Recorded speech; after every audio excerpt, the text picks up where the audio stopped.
인구의 코로나19 확진 환자. 이들 중 80% 이상은 신천지 지난달 취업자가 1년 전 같은 달보다 19만 가끔씩 거리에 보이는 시민들은 장을 보기 보시는 위해 곳이 국회 본청 7층 의안과입니다.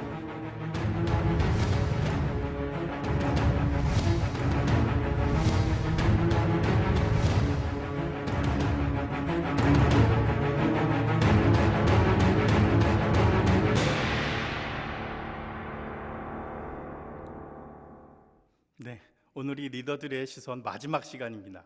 그래서 오늘 인트로 영상 함께 나눠봤습니다. 우리가 함께 읽었던 이 본문은 사무엘에 관련된 본문입니다. 사무엘이 살았던 시대가 언제였을까요? 어느 시대 때 사무엘이 살았을까요? 네, 사사시대 때 살았습니다. 이 사사시대의 특징을 한마디로 표현하라고 한다면 이 사사기의 마지막 장, 마지막 절을 보시면 그 시대가 어땠는지 명확하게 알 수가 있습니다. 사사기 21장 25절 말씀을 보면 그때 이스라엘에 왕이 없으므로 사람이 각기 자기 소견에 옳은 대로 행하였더라, 이렇게 말하고 있습니다. 이 시기가 바로 사사시대였다라고 말하고 있습니다. 각자의 소견에 옳은 대로 행하던 이 시기, 정말 내가 옳다고 생각하는 대로 마음껏 살아갈 수 있는 시기, 정말 자유롭고 그리고 신나는 시대였다라고 말할 수 있을까요? 정말 어림없는 소리죠. 정말 무법천재와 같은 시대가 바로 사사시대였습니다. 이 사사시대를 정말 평정하고 새로운 시대를 여는 아주 위대한 리더가 한 사람 나타납니다. 그게 누구였을까요? 바로 사무엘이었습니다. 사무엘은 에브라임 산지 라바다임 소빔이라는 그 마을에 레위 지파 엘가나와 한나 사이에 태어난 아들이었습니다. 이 한나라는 여인은 아이를 갖지 못해서 늘 슬픔에 빠졌죠. 그러다가 기도의 응답으로 사무엘을 낳게 되었습니다. 그래서 사무엘의 이름의 뜻이 무엇입니까? 하나님께서 들으셨다라는 거예요. 그러면 한나, 어머니 한나의 이름은요, 은총을 받은 여인이라는 이름을 가지고 있습니다. 그러니까 아이를 갖지 못했던 여인이 하나님 앞에 간절히 기도했더니 하나님께서 은총을 베풀어 주셔서 그 기도의 응답으로 아이를 낳게 되었다라는 뜻이죠. 그러니까 사무엘은 기도로 태어난 거예요. 태어날 때부터 기도로 태어났으니 일평생 기도로 살아갑니다. 그의 삶의 중심이 기도로 가득 차있던 사람이 바로 사무엘이었습니다. 훗날 민족의 지도자가 된 이 사무엘의 리더십은 어디서 나왔을까요? 바로 기도에서 나왔습니다. 그래서 사무엘의 리더십을 다른 말로 하자면 기도의 리더십이다라고 말할 수 있습니다. 여러분, 리더는 언제 등장할까요? 리더는 늘 있습니다. 하지만 평화로울 때, 아무 일도 없을 때는 그 리더가 눈에 띄지 않습니다. 그런데 어렵고 힘들 때는 그 리더의 역할이 아주 뚜렷하게 드러나게 됩니다. 정말 어려울 때 이 리더의 역할이 어떻게 나타나느냐? 여러분, 어려움은 왜 생깁니까? 해결책이 없어서 어려운 거예요. 아무리 어려운 일이 있어도 해결책만 있으면 그렇게 어렵다고 느껴지지 않습니다. 그런데 해결책을 찾지 못하면 아무리 쉬운 일도 끙끙대기 마련입니다. 진정한 리더는요, 아무도 해결책을 찾지 못할 때 그 해결책을 제시해 주는 사람, 그 사람이 진정한 리더가 될 수 있습니다. 그러니까 진정한 리더는 다른 사람이 보지 못하는 무언가를 바라보고 있다라는 것이죠. 그렇다면 사무엘은 어떤 것을 바라보았기에 그런 민족의 진정한 리더자가 될 수 있었을까요? 첫 번째로 사무엘은 하나님만을 바라봤습니다. 아주 당연한 일이지만 사실 사사시대 때 그렇게 하지 못했습니다. 오히려 사사시대 때는 우상이 난무하는 시대였습니다. 여러분, 우리가 하는 말 중에 눈에서 멀어지면 마음에서 멀어진다라는 말이 있죠. 그러니까 이스라엘 백성들에게 하나님이 눈에서 멀어지게 만든 일들이 있었다라는 거죠. 눈에 보이지 않는 하나님보다 눈에 보이는 우상이 더 있어 보이고 더 믿음직스럽고 더 매혹적이었다라는 것입니다. 그래서 하나님을 바라보지 못하고 오히려 우상을 바라보고 그리고 수많은 이방신들을 섬기는 시대가 바로 이 사사 시대였다라는 것이죠. 상황이 이렇다 보니 당시 이스라엘의 영적인 그런 상태가 어땠을까요? 사무엘상 3장 1절을 보면 당시 이스라엘의 영적 상태가 어떤지가 확연하게 드러납니다. 우리가 함께 한 목소리로 한번 읽어볼까요? 이에 사무엘이 엘리 앞에서 여호와를 섬길 때에는 여호와의 말씀이 희귀하여 이상이 흔히 보이지 않았더라. 사무엘이 아직 어렸을 때인데 이미 그 이스라엘은 하나님의 말씀이 드러나지 않았고 하나님의 이상이 희귀했던 시기였다라고 말하고 있습니다. 각자 자기의 옳은 소견대로 행하던 사람들이 과연 하나님의 말씀에 관심을 두었을까요?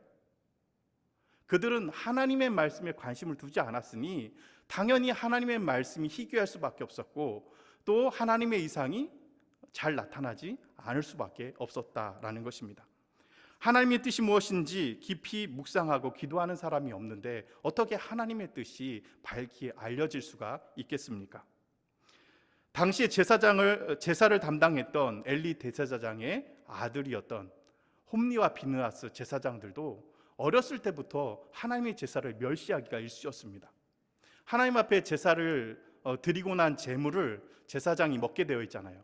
그런데 이들은 하나님 앞에 제사 드리기도 전에 그 제물을 자기 마음대로 빼돌려서 멋대로 먹었습니다. 그리고 나중에는 회막에서 봉사하는 여인들과 동침하기까지 했죠. 그들의 악행은 이루 말할 수가 없었습니다. 제사장이 이랬는데 일반 백성들이 하나님을 알기를 어떻게 알았을까요? 그때 하나님께서 사무엘을 불러주셨습니다. 하나님께서 사무엘을 만나주시고 또 그에게 하나님의 뜻이 무엇인지 가르쳐 주셨습니다. 그렇게 해서 하나님을 멸시했던 엘리 대제사장의 가문 대신에 이제 어린 사무엘이 택함받게 되었고 이제 이스라엘의 제사장으로서 역할을 감당하게 됩니다. 물론 당장 시작한 건 아니에요. 왜냐하면 사무엘이 너무나 나이가 어렸기 때문이죠. 이스라엘은 늘 블레셋의 침략 가운데 있었습니다. 늘 블레셋 때문에 고통당하고 있었죠. 그래서 한 번은 블레셋과의 전쟁에서 이 전쟁이 굉장히 불리하게 진행되고 있었습니다. 그러자 홈리아스와 비느하스가 한 일이 법궤를 둘러매고 나가는 것이었습니다. 하나님의 능력으로 그 전쟁에서 이겨보겠다라는 거죠. 하나님을 멸시했던 홈리와 비느하스도 정말 여호수아가 법궤를 메고 여리고성을 돌아서 그 전쟁을 승리했던 일은 기억이 났나 봅니다. 그래서 하나님의 권능으로 전쟁을 이겨보겠다고 법궤를 둘러매고 나갔습니다. 여러분 결과가 어떻게 됐을까요? 너무나 당연하게도 이스라엘이 참패로 돌아갔습니다. 그리고 홈리와 비느하스는 그 전장에서 전사하고 말았습니다. 법궤는요 블레셋에게 빼앗겼습니다. 이 법궤가 블레셋의 5 도시를 돌고 나중에 기란 여아림으로 돌려받게 됩니다. 그리고 거기서 20년이라는 시간이 지났습니다. 그동안 이스라엘은 어떻게 되었을까요? 법궤를 빼앗긴 지 20년이나 흐른 그 상황, 그 이스라엘의 상황을 사무엘상 7장 2절 말씀은 이렇게 말하고 있습니다. 우리가 함께 한 목소리를 읽어보도록 하겠습니다. 괴가 기럇여아림에 들어간 날부터 20년 동안 오래 있은지라 이스라엘 온 족속이 여호와를 사모하니라. 이스라엘 온 족속이 여호와를 사모했대요. 하나님을 사랑하게 되었다? 그렇게 생각하시면 오산입니다. 여러분 여기서 사모하다는 말 히브리어 단어로는 나하라고 되어 있는데요. 이 단어의 뜻이 울부짖다, 슬퍼하다, 애도하다는 의미를 가지고 있습니다. 그러니까 하나님을 사랑했다는 것이 아니라 그 20년 동안은 정말 고통의 시간이었고 슬픔 가득한 그런 고통의 나날들이었다라는 것을 의미하고 있는 것이죠. 이렇게 고통의 나날을 보내는 그 순간 정말 혜성같이 등장한 리더가 있었습니다. 누구일까요? 바로 사무엘이었습니다. 이제 20년이라는 시간이 지났으니 어느 정도 어른이 되었고 이제 회막에서 제대로 제사장의 일을 감당할 수 있는 나이가 되었다라는 뜻이죠. 사무엘이 나타나서 이스라엘 백성들에게 이렇게 선언합니다. 3절 말씀입니다. 다시 한번 다 함께 읽어보도록 하겠습니다. 사무엘이 이스라엘 온 족속에게 말하여 이르되 만일 너희가 전심으로 여호와께 돌아오려거든 이방 신들과 아롯 제거하고 너희 마음을 여호와께로 향하여 그만을 섬기라. 그리하면 너희를 블레셋 사람의 손에서 건져내시리라. 이렇게 말합니다. 이스라엘 백성들은 정말 고통에서 벗어나 보려고 별의별 것을 다 해봅니다. 이방 신상들과 아스타롯을 섬겨보고 정말 그 고통에서 벗어날 수 있는 일은 무엇이든지 다 해보았지만 결과는 다 무용지물이었죠. 어떻게 해도 해결책이 없어 보여 20년 동안 울부짖었던 이스라엘 백성들에게 사무엘은 아주 단순하고 명료한 해결책을 제시합니다. 그 이방신들 다 치워버리고 하나님만을 섬겨라 라는 아주 명확한 해결책을 제시했죠. 이 말은 그동안 너희들이 우상에게 빼앗겼던 그 시선을 다시금 하나님 앞에 돌려라 라는 의미였습니다. 그리고는 이스라엘 백성들을 전부 미스바로 모아서 다 함께 금식 기도를 하게 되는 거죠. 그들이 그동안 잘못했던 그 모든 잘못들을 하나님 앞에 통회자복하고 금식하며 하나님 앞에 울부짖으며 기도를 합니다. 하루 종일 기도합니다. 여러분, 이런 기도의 역사가 일어나면 하나님께서 어떤 응답을 내어려 주실까요? 이스라엘 백성들이 간 건 단 하나였습니다. 블레셋 사람들의 압제에서, 블레셋 사람들의 침략에서 벗어나게 해달라는 그런 것이었습니다. 그러면 하나님께서 어떤 기도의 응답을 주셔야 마땅합니까? 더 이상 블레셋 사람을 안 보면 되죠. 보지 않게 되면 되지 않습니까? 블레셋 사람이라면 코빼기도 안 보이게 되면 그게 응답이지 않습니까? 그런데 아주 놀랍게도 블레셋 군대가 총공격해 들어옵니다. 미스바에 모여있는 이 이스라엘 백성들에게 그들을 죽이겠도록 득달같이 달려드는 블레셋 군대가 있었습니다. 완전 큰일 난 일이죠. 이스라엘 백성들 입장에서는 완전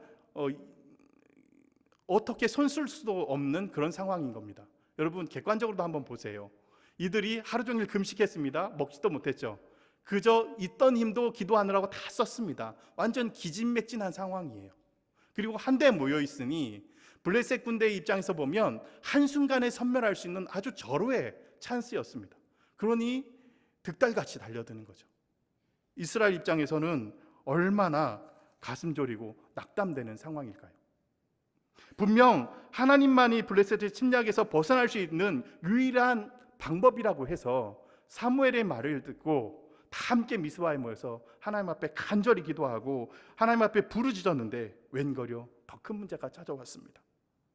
그러면 이스라엘이 어떤 반응이 일어났겠습니까? 늘 이스라엘이 잘하던 반응, 늘 하던 반응이 있지 않습니까? 어떤 겁니까? 하나님을 원망하는 거잖아요. 광야에서 이스라엘 백성들이 늘 하나님이 뭘 해줘도 원망하고 불평과 불만했던 것을 우리가 기억하지 않습니까? 한번 우리가 그러면 이스라엘 백성들, 미스바에 모였던 이스라엘 백성들이 어떤 반응을 일으켰는지 한번 보도록 하겠습니다. 사무엘상 7장 8절 말씀입니다. 다 함께 읽어보도록 하겠습니다. 이스라엘 자손이 사무엘에게 이르되 당신은 우리를 위하여 우리 하나님 여호와께 쉬지 말고 부르짖어 우리를 블레셋 사람들의 손에서 구원하시게 하소서 하니. 여러분, 원망이 아니라 뭐 하고 있습니까? 사무엘에게 기도 부탁을 하고 있습니다. 평소에 하나님을 멸시하고 이방신을 섬겼던 그 사람들의 모습이었다면 이거 하나님도 안 되나 보다. 더 센 신을 섬겨야 되나? 예전에 우리가 섬겼던 바알과 아스타드로 다시 갈아타야 되나? 이런 생각을 했을 수 있습니다. 그런데 오늘 본문 보십시오. 놀랍게도 그 반응이 다릅니다. 사무엘 붙잡아 놓고 하나님 앞에 기도를 해달라라고 말합니다.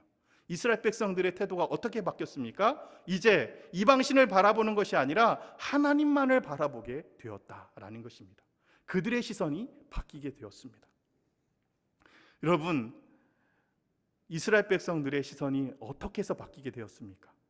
한 가지 이유밖에 없었습니다. 그것이 바로 기도를 통해서 바뀌어진 것입니다.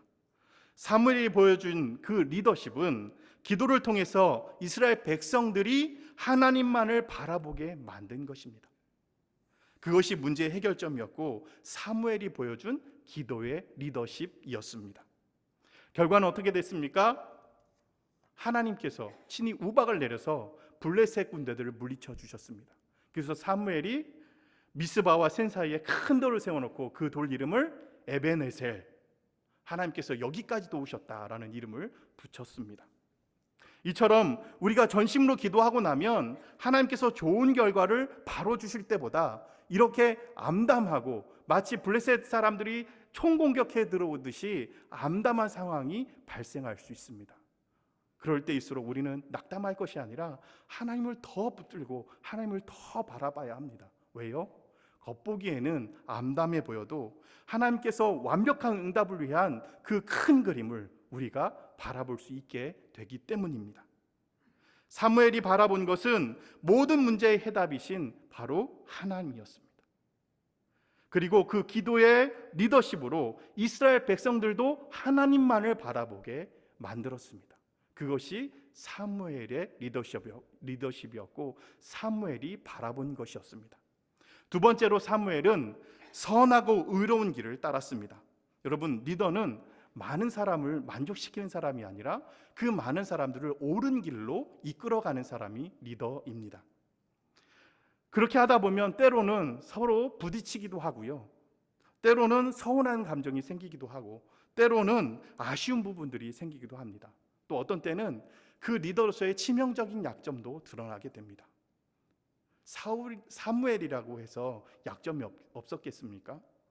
사무엘의 가장 최대의 약점은 그 아들들이었습니다. 나중에 사무엘이 나이가 많아지자 자신의 아들들에게 이스라엘 사사 역할을 맡겼습니다. 사무엘의 아들들인 요엘과 아비야가 이제 사사가 되어서 이스라엘 백성들의 시시비비를 가리는 재판을 하는데 문제가 생깁니다. 어떤 문제일까요? 이 아들들이 뇌물을 받고 재판을 굽게 해버립니다. 그러니까 이스라엘 백성들이 금세 사무엘을 쫓아와서 이렇게 말합니다. 당신들 아들 갖고는 안 되겠습니다. 차라리 다른 나라들처럼 우리에게 왕을 세워주십시오 라고 따지기 시작합니다. 그래서 결국은 사무엘 때에서 이 사사 시대가 마감되어지고 사울이 이스라엘 초대 왕이 되는 왕정 시대가 시작되게 됩니다. 사무엘 때에서 이 사사 시대가 마감됐다고 해서 그러면 사무엘의 리더십은 실패한 리더십일까요? 그렇지 않습니다. 만약에 이 사무엘이 실패한 리더라고 한다면 가나안 땅에 들어가지 못한 모세도 실패한 리더일 수밖에 없습니다. 여러분, 우리 모세의 리더십의 역할은 어디까지입니까? 가나안 땅까지 들어가는 것이 아니라 모세의 역할은 그 느보산에서 가나안 땅을 바라보는 것, 그리고 이스라엘 백성들을 가나안 땅에 들어가도록 만들어주는 것까지가 모세의 역할이었습니다. 그렇다면 사무엘의 리더십의 역할은 어디까지였을까요? 그의 리더십의 역할은 사사시대를 잘 마감하고 왕정시대를 열어주는 것이 그 리더십의 역할이었습니다. 사무엘은 하나님의 뜻을 따라서 이스라엘 백성들이 만족할 만한 좋은 인물이었던 사울을 왕으로 뽑아 놓습니다. 그리고 자신은 이제 사사의 자리에서 물러서게 됩니다. 그러면서 마지막 당부의 말을 하게 되죠. 사무엘상 12장 20절 말씀처럼 이렇게 얘기합니다. 우리 다 함께 읽어보도록 하겠습니다. 사무엘이 백성에게 이르되 두려워하지 말라.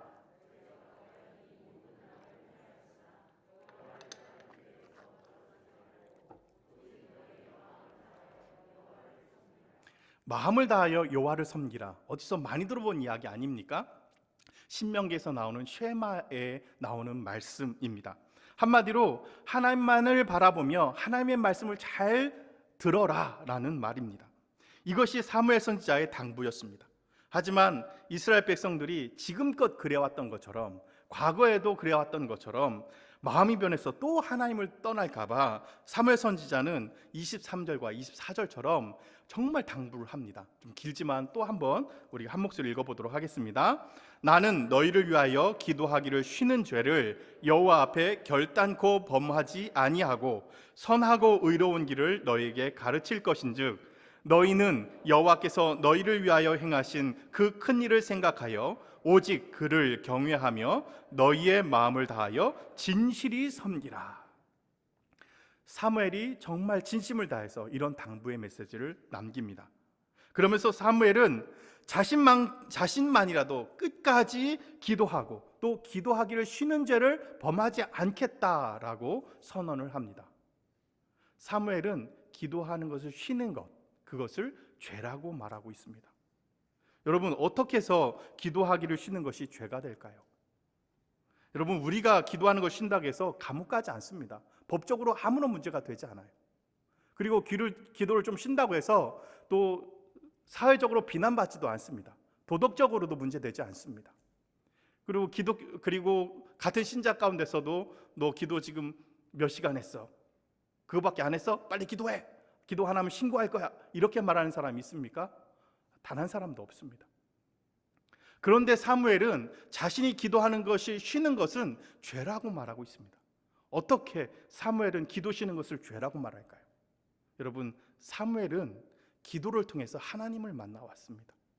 그러면 사무엘 입장에서 기도를 쉰다는 것은 어떤 의미를 말하는 겁니까? 더 이상 하나님을 만나지 않겠다라는 게 되는 거예요. 그러니까 기도 쉬는 것이 자신은 죄라고 여기게 되는 것이죠. 사무엘은 선하고 의로운 길을 이스라엘 백성들에게 계속해서 가르치겠다라고 말합니다. 선하고 의로운 길을 가르칠 수 있으려면 계속해서 사무엘은 그 선하고 의로운 길을 계속해서 걸어왔다라는 것을 우리가 생각해 볼 수 있습니다. 그가 어떻게 해서 계속해서 선하고 의로운 길을 걸어올 수 있었습니까? 계속해서 하나님을 만나왔기 때문이죠. 여러분, 사무엘의 이름의 뜻이 하나님께서 들으셨다, 들음이라는 의미를 갖고 있잖아요. 근데 이 듣는다는 말 가운데는 그 안에 따른다, 지킨다라는 의미가 함께 담겨 있죠. 여러분, 중2병이라고 대표되는 이 사춘기 자녀를 둔 엄마가 자녀에게 이렇게 말합니다. 얘야, 제발 말 좀 들어라. 그러면 자녀가 뭐라고 대답합니까? 네 라고 말 안 하죠. 대부분 뭐라고 말합니까? 지금 듣고 있잖아요, 이렇게 말해요. 말은 맞는 것 같은데 의미가 너무 다르죠. 엄마 입장에서는 올바른 말을 듣고 따르라 라는 의미로 말했는데, 자녀 입장에서는 엄마의 말은 잔소리로 그냥 듣고 있다라는 뜻입니다. 그 말을 듣고 따를 생각은 전혀 없습니다. 굉장히 다른 의미가 되는 것이죠. 사무엘은 거의 한평생 리더로 살아왔습니다. 사무엘은 무슨 일을 하든지 늘 이스라엘 백성의 눈에서 벗어날 수가 없었습니다. 그리고 오로지 이스라엘 백성의 중심에 사무엘이 있었습니다. 무슨 일이 생기기만 하면 이스라엘 백성들은 사무엘을 찾아왔어요. 그러니까 사무엘이 조금만 마음을 달리 먹으면 아주 부유하게 살 수 있었던 위치에 있었다라는 것이죠. 그런데도 사무엘은 그 자신의 생애 말년에 사사시대를 마감하면서 이스라엘 백성들에게 이렇게 묻습니다. 단 한 명이라도 부당 대우받은 사람이 있느냐라고 말입니다. 그럴 때 이스라엘 백성들이 아무 말도 하지 못합니다. 그만큼 사무엘은 일생을 선하고 의로운 길로 살았다라는 것입니다. 정말 좋은 리더였죠. 누구나 리더의 자리에 오를 수는 있지만 누구나 다 좋은 리더, 진정한 리더가 되는 것은 아닙니다. 높은 자리에서 대놓고 갑질을 하면서 자신의 이익을 위해서 탐하는 그런 나쁜 리더들, 그리고 정말 선하고 그리고 백성을 위하는 척 연기를 하지만 실상으로는 자기 이익만을 챙기는 유사 리더들은 자신이 속한 공동체나 자신이 속한 나라들을 올바로 이끌어 나갈 수 없습니다. 그저 다수가 반대한다고 해도 그 일이 선하고 옳은 길이면 끝까지 묵묵히 그 백성들을 이끌어 나갈 수 있는 그런 리더야말로 진정한 리더라는 것이죠. 자신이 일평생 하나님의 말씀을 가르치고 옳은 길을 이끌어가기 위해서 애썼던 이스라엘 백성들에게 한순간 버림받고 배신당한 사무엘이 낙담하지 않고 끝까지 선하고 옳은 길을 갈 수 있었던 힘이 어디 있었겠습니까? 바로 기도에서 나왔다라는 것이죠. 공동체를 이끄는 리더, 나라를 이끄는 리더가 무엇을 바라보는가에 따라서 그 공동체의 사활이 바뀝니다. 사무엘은 그가 죽는 날까지 영적인 리더로서 기도의 리더십을 내려놓지 않았습니다. 기도를 통해서 끝까지 하나님만을 바라봤고 끝까지 선하고 의로운 길을 걸어갔으며 이스라엘 백성들에게 그렇게 선하고 의로운 일을 가르쳐 왔습니다. 이러한 사무엘의 기도가 우리에게도 있기를 원합니다. 우리가 간절히 기도할 때 미스바에 모였던 이스라엘 백성들처럼 원망이 변해서 하나님을 의지하는 그런 놀라운 역사가 일어나기를 원합니다. 또 우리가 간절히 기도할 때 하나님께서 우리를 선하고 의로운 길로 걸어갈 수 있는 그런 선한 힘을 주시기를 간절히 부탁합니다. 오늘 이 시간, 기도의 시간에 정말 우리가 가지고 온 기도 제목보다, 우리의 소원보다 하나님의 뜻이 어디 있는지 그것을 먼저 바라보고, 또 하나님께서 원하시는 선하고 의로운 길을 가기 위해서 간절히 매달려 기도하는 복된 시간 되기를 간절히 부탁드립니다. 기도하겠습니다. 우리의 신음소리에 귀를 기울여 주시는 주님, 오늘 이 시간 기도의 자리에서 나아가는 우리들도 사무엘처럼 하나님만을 바라보는 시간 되기를 원합니다. 우리의 마음속에 가득한 그 어떤 소망도 하나님의 뜻과 어긋나지 않게 하여 주시옵소서. 우리가 올려드리는 그 모든 기도들이 하나님의 뜻을 구하는 기도가 되게 하여 주시고, 하나님께서 우리의 삶을 채워주실 축복을 바라기 이전에 우리가 하나님의 백성, 하나님의 자녀로서 끝까지 따르고 지켜야 할 선하고 의로운 길이 무엇인지 하나님 앞에 부르짖으며 간구하는 시간 되게 하여 주시옵소서. 예수님의 이름으로 기도드리옵나이다. 아멘.